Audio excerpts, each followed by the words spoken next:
magbasa ng salita ng hula. Mapalad ang nakikinig at tumutupad. Mapalad ang nahahapis at sila ay aaliwin. Mapalad ang nagugutom at sila ay bubusugin. Ang magtiis hanggang sa wakas, sila lamang ang maliligtas.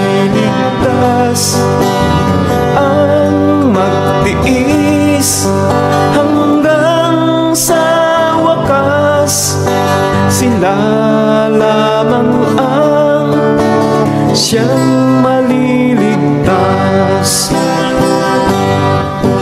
Lalaganap ang kasamaan at sila'y magkakanuluhan. Lilitaw ang mga bulaan dito sa sanlibutan. Makipot ang pintuan patungo sa kaligtasan. Malapad ang pintuan tungo sa kapahamakan. Ang magtiis hanggang sa wakas, sila lamang ang maliligtas. Ang magtiis hanggang sa wakas, sila lamang ang siyang maliligtas.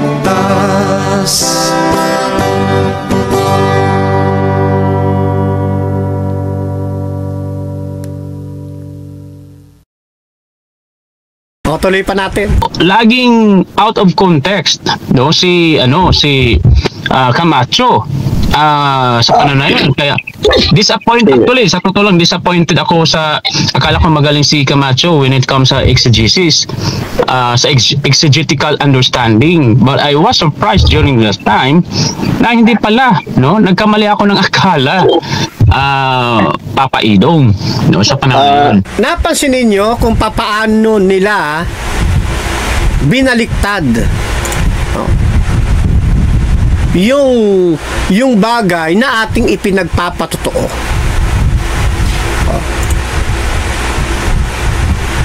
Dito makikita natin na pinalalabas na tayo yung wala sa exegetical position. At parang sila yung nagsasabi ng totoo, di ba? Pero ang totoo niyan, mga kaibigan, napapansin niyo mula kanina pa, pinasusunod nila yung Biblia sa gusto nilang mangyari. At hinahanap nila yung mga gusto nilang salita doon sa Biblia. Ano ba tingin niyo sa Biblia? Diksyonaryo? Para kapag hinanap ninyo yung nasa isip ninyo salita, mababasa nyo kagad doon. Ha? Yan. Ang ibig sabihin yan, hindi kayo pumapattern sa exegesis. Binabanggit lang ninyo exegesis, pero ang totoo, hindi din nyo pinapractice. Sapagkat ang totoo, ang ginagamit ninyong proseso ng interpretation ay yung tinatawag na eisegesis. Yan. Ina-eisegesis ninyo ang Biblia. Pinasusunod ninyo ang Biblia sa gusto ninyong mangyari. Na dapat sana kayo po ang susunod sa sinasabi ng Biblia.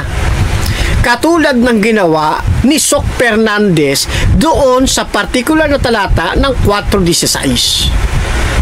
Tulad ng inyong nobena, sinunod yung exegesis position ng Lucas 4:16. Kaya nasabi ng inyong nobena ng Panginoong Kristo sa Badista. Si Soc Fernandez sumunod din sa pattern ng exegesis. Kaya nasabi niya, sa Badista si Kristo. Yan. No? Kayo po, na tumatayo ngayon diyan sa inyong samahan na ngayon watak-watak na. Na ngayon nagkanya-kanya na ngayon nagpang-away-away na. Ang inyong pattern hindi po exegesis na kagaya ng ginawa ni Sok Fernandez at ng inyong nobena doon sa partikular na Lucas 4:16. Ang sa inyo po ay exegesis. Yan po isang uri ng policy ng pag-aaral ng banal na kasulatan. Kaya wag ninyong pasusunurin ang Biblia sa gusto ho ninyo. Para lang magmukha kayong tama, kung ano-anong kwento ang gagawin ninyo, pasusunurin ninyo yung Biblia, mali po yun. Tinutuwid na kayo ng inyong legendary brothers at ng inyong mga latalain. Magpatuwid kayo. Ganyan po yan mga kaibigan, mga kapatid.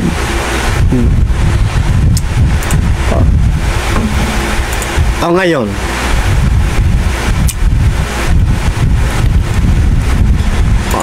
bigyan pa natin ng pansin, ito pang isa ha. No, hindi siya marunong mag-stick kung ano yung topic eh. Diyan ako naiinis sa inyo eh. Kaya, parang atakihin na ako sa puso nito. Sige, papasa ko na sa inyo. Kaya sobrang inis ko. Sige. Aatakin na. Kita mo?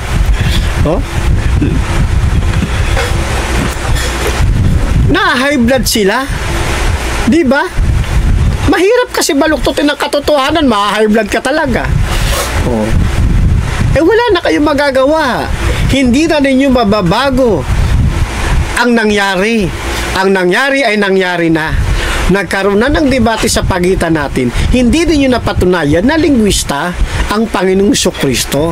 Kundi bagkus nakita natin sa tulong ng iba't ibang mga referensya, Biblia at mga external evidence kasama ng inyong sariling aklat, sabadista talaga ang ating Panginoon. High blood din ka talaga kapag kaayaw ninyong tanggapin ang katotohanan. Ulitin nga natin yan. Pambira, ang cute naman ng pagkakabanggit. No, hindi siya marunong mag-stick kung ano yung topic eh. Tayo pa ang hindi marunong mag-stick sa kung ano ang topic. Kayo na makapagsabi mga kapatid kung nag-stick ba tayo o hindi. Panoorin nyo ulit yung ating nagdaang debate. Mapalad ang bumabasa ng salita ng hula. Mapalad ang nakikinig at tumutupad. Mapalad ang nahahapis at sila ay aaliwin. Mapalad ang nagugutom at sila ay bubusugin. Ang magtiis hanggang sa wakas, sila lamang ang maliligtas. Ang magtiis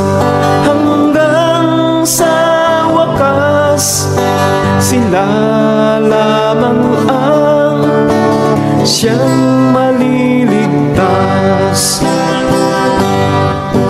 Lalaganap ang kasamaan at sila'y magkakanuluhan.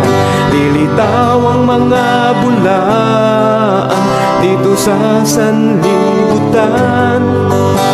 Makikipot ang pintuan patungo sa kaligtasan.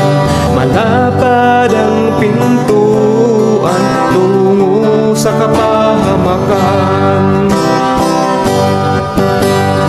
Ang magtiis hanggang sa wakas, sila lamang ang maliligtas.